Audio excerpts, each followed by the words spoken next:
Sorry for the delay in getting another video published.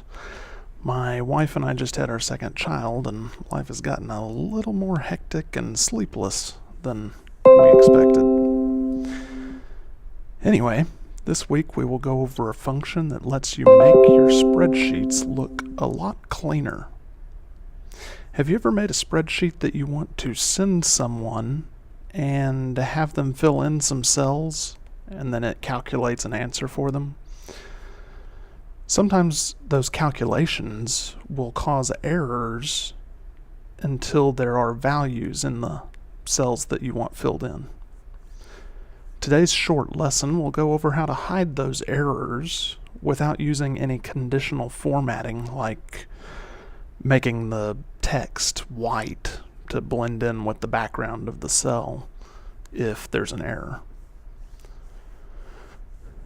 A lot of times you will end up with errors until all the cells are filled in, such as divide by 0. I don't know if you can see this. Let's zoom in a little bit. But I've just made up some data here, and we're going to pretend today is the 13th of August. And we haven't filled in our quantity sold or dollars of sales for the day. So we get a divide by 0 for average price, which is dollars sales divided by quantity sold. So in this situation, I don't want this divide by 0 error. It kind of ruins the look of the spreadsheet. It's not very professional this way. So what I'm going to do is take that formula that is already in that cell and put a function around it called IfError. IfError. You can see from the little pop-up, may not be able to see on the video, it's pretty tiny, but you can see from the pop-up in your own Excel that there's a second parameter required called value IfError.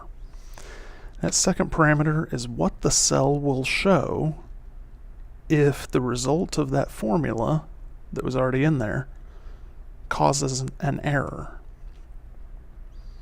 In most cases, I just want it to show a blank cell if there's an error. So for this parameter, I would put an empty string. An empty string is just 2 quotation marks. You know, if you were going to put text, you would say, maybe we were going to say error instead of an empty string. Error has to be surrounded by quotation marks so that it knows it's not looking for some cell named error. It's an actual string of characters. But an empty string of characters, you just take out the error and you got 2 quotation marks. We'll close the formula with a parenthesis and enter. Now we have a blank cell.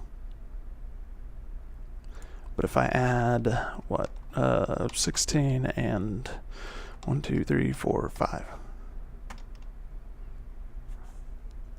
Formula works, but if I leave the data out, it's blank instead of divide by 0.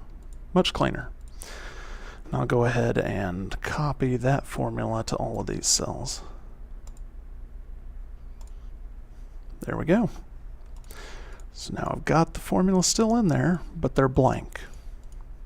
I could have just as easily left that as something like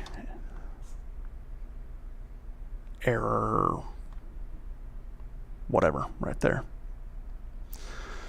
And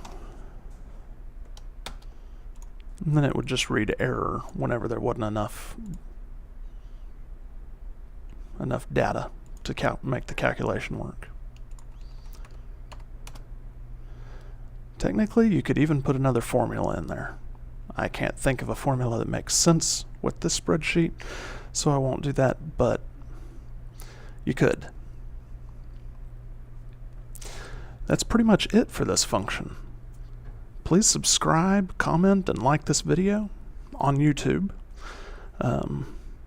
rather than Facebook or LinkedIn or wherever you found the video. Your likes in YouTube tell YouTube or Google or whoever runs them how valuable the content of this video is and how often they should show it to other people. They don't keep track of the likes or shares or anything in social media. So while I appreciate any marketing on my behalf, I'd love to see some likes or subscription on YouTube. In the next video, I will go over some basics for laying out a spreadsheet, ways to make them more intuitive. It seems really trivial, but it can make a really big difference on how easy it is to read something that you've created in Excel. I hope you will log in to watch it or subscribe, and then you'll get an email when any new videos are added to my channel. Thanks, and have a great week.